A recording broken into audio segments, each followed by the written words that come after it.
Warahmatullahi wabarakatuh.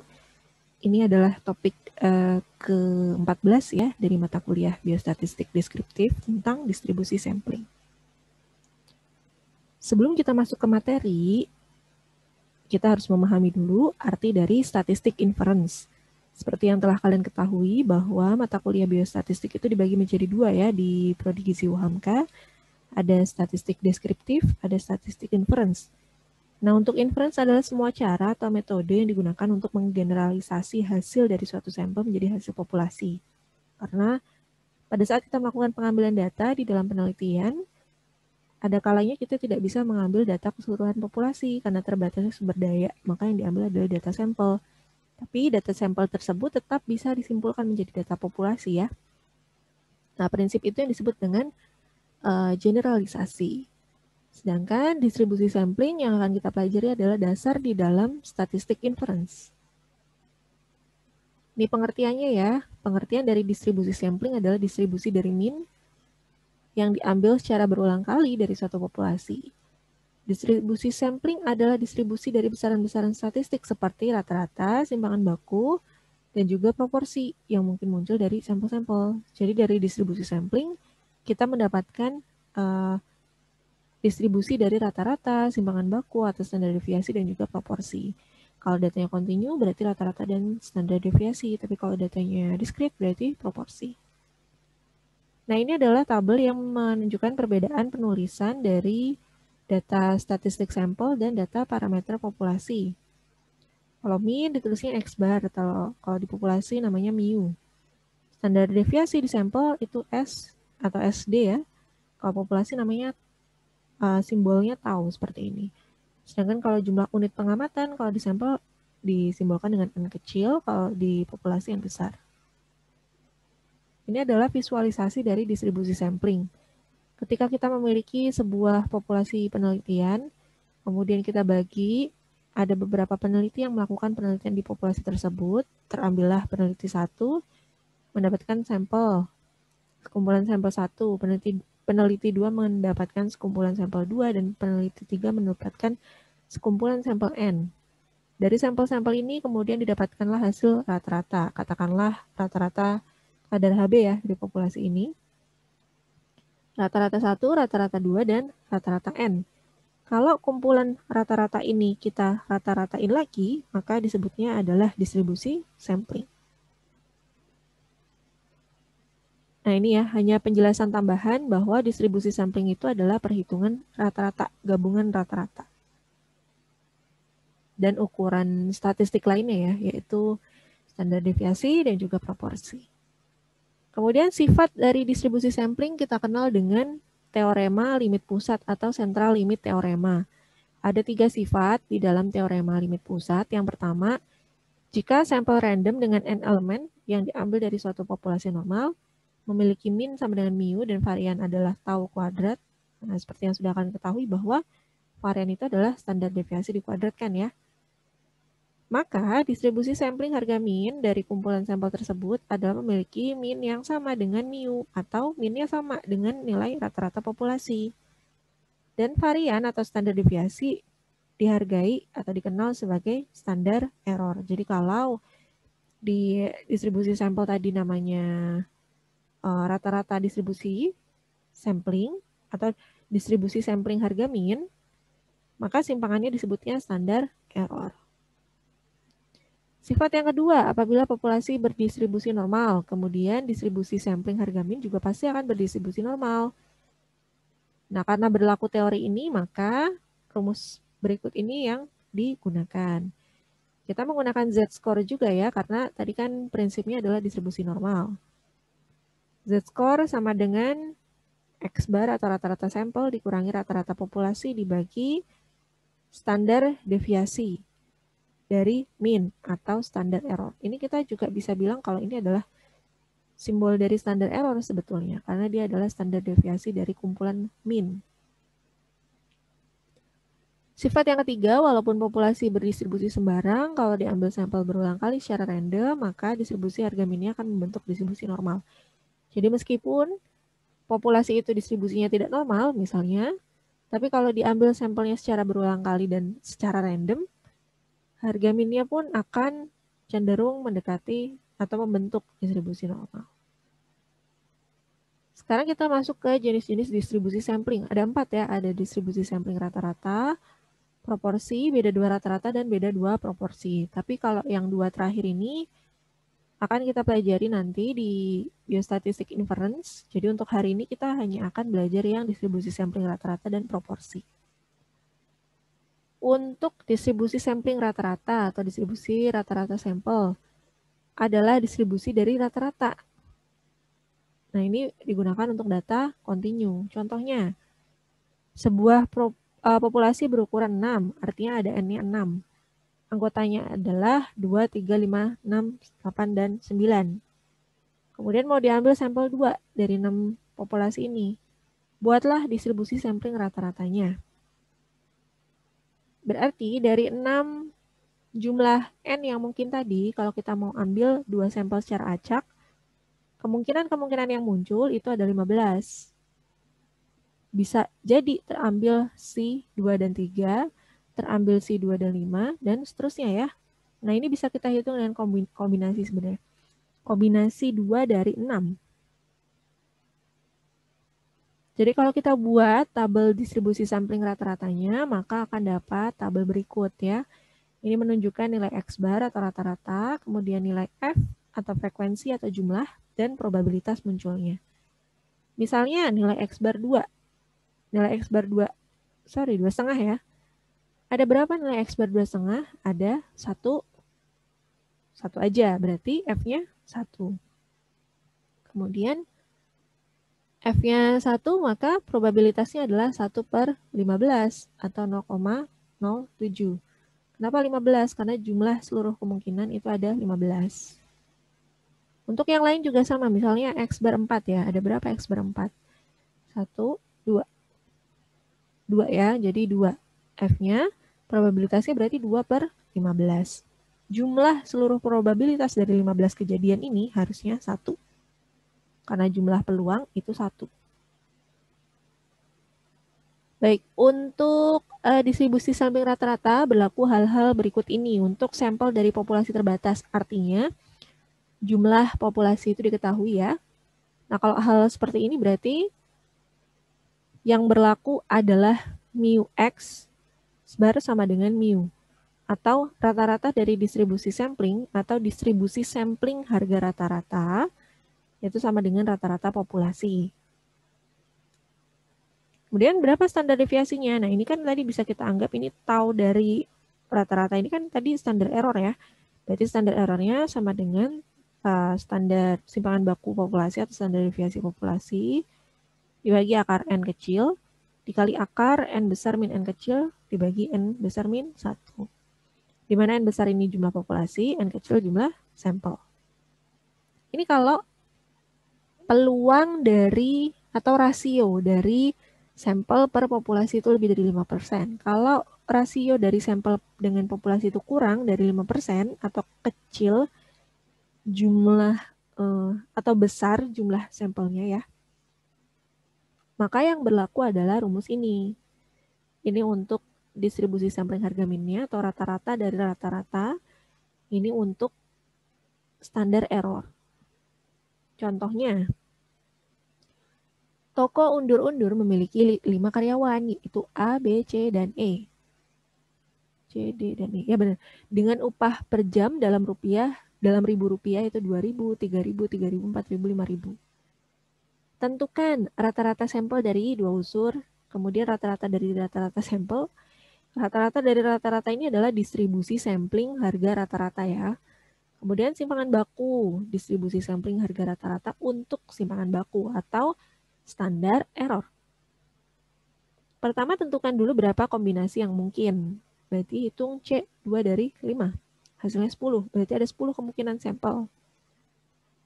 Siapa aja 10 itu? Bisa si 2 sama si 3, si 2 sama si 3, si 2 sama si 4, dan seterusnya ya.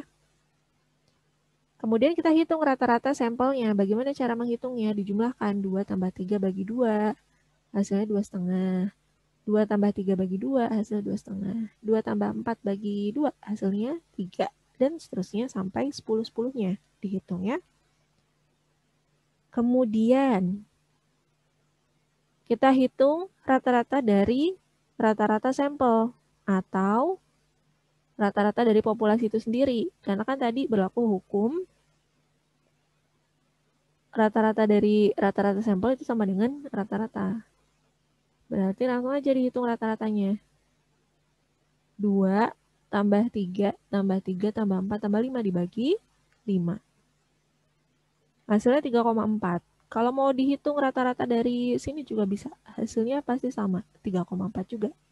Karena tadi kan berlaku hukum distribusi sampling harga rata-rata sama dengan rata-rata dari populasi itu sendiri. Simpangan baku dari rata-rata sampel atau standar errornya. Nah, tadi kan menggunakan rumus yang ini ya. Ini. Hasilnya adalah 1,02. Oh sorry, ini simpangan baku dari rata-rata sampel. Kalau ini adalah simpangan baku dari distribusi sampling. Jadi 2 kali menghitungnya ya. Ini sama seperti rumus standar deviasi nih yang ini. Habis itu dihitung standar errornya. Habis dari sini dihitung standar error. Nah, kalau populasinya tidak terbatas atau N besarnya tidak diketahui, berarti ingat aja di rumusnya pasti nggak ada N besar. Ya, jadi nggak usah repot-repot mengingat. Pokoknya kalau rumusnya nggak ada N besar ya berarti populasinya tidak diketahui atau populasinya tidak terbatas. Caranya adalah menggunakan tabel atau daftar distribusi normal. Tabel distribusi normal itu kan sudah kalian pegang ya filenya ya. Sama caranya seperti saat kita menghitung P di distribusi normal dari nilai Z. Nah, contoh. Pada umumnya, ini hukum tadi yang teorema limit pusat. Nah, ini contohnya. Upah per jam para pekerja PT Gebiar memiliki tingkat upah rata-rata Rp500 per jam. Simpangan bakunya Rp60. Kemudian berapa probabilitas bahwa upah rata-rata 50 orang pekerja yang merupakan sampel random akan berada di antara 510 dan 520. Kalian perhatikan soal ini sama seperti soal di bagian bab tentang distribusi normal ya. Kita mengetahui N-nya, kita mengetahui P-nya. P itu kan N dikali X ya.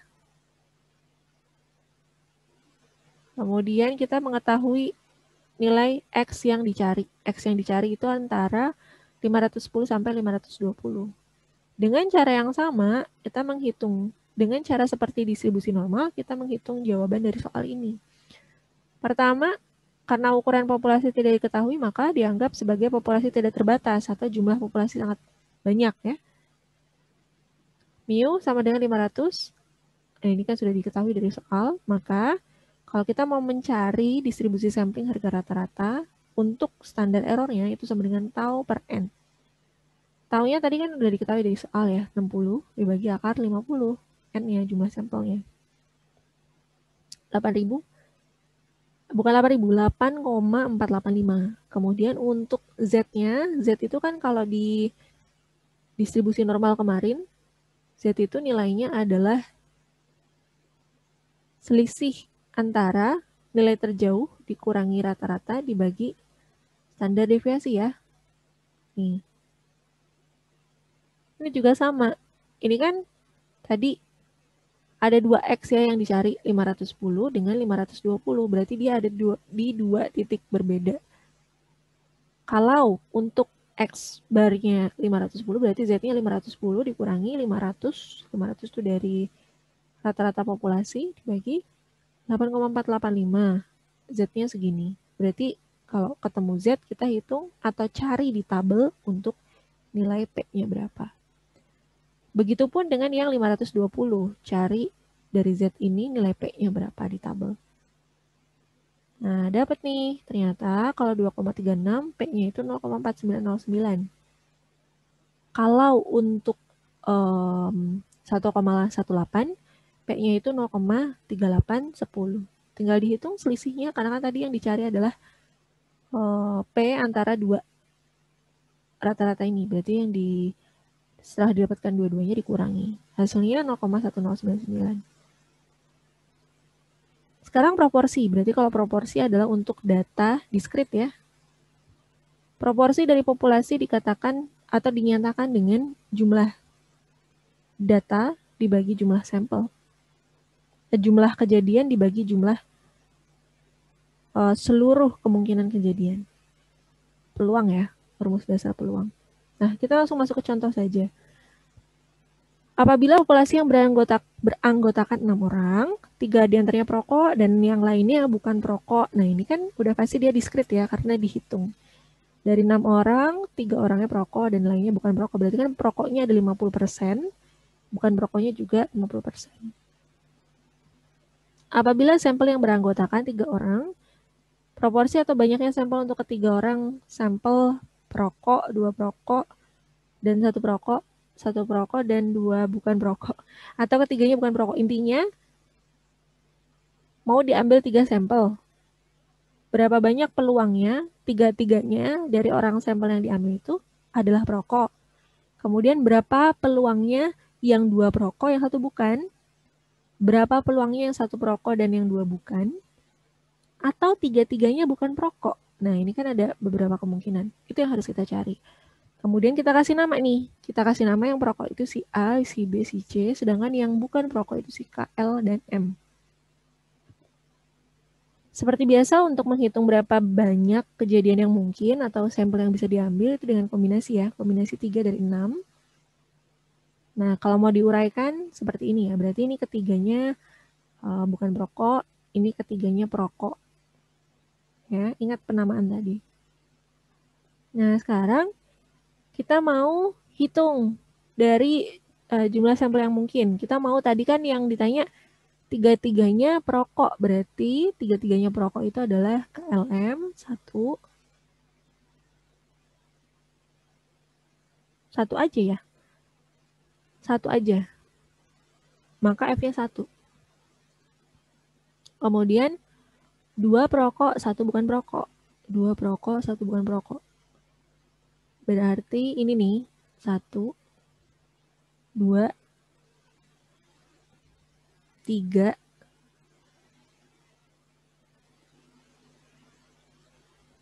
4, 5, 6, 7, 8, 9. Nah, ini adalah yang 1 bukan perokok dan 2 perokok. Jumlahnya ada 9.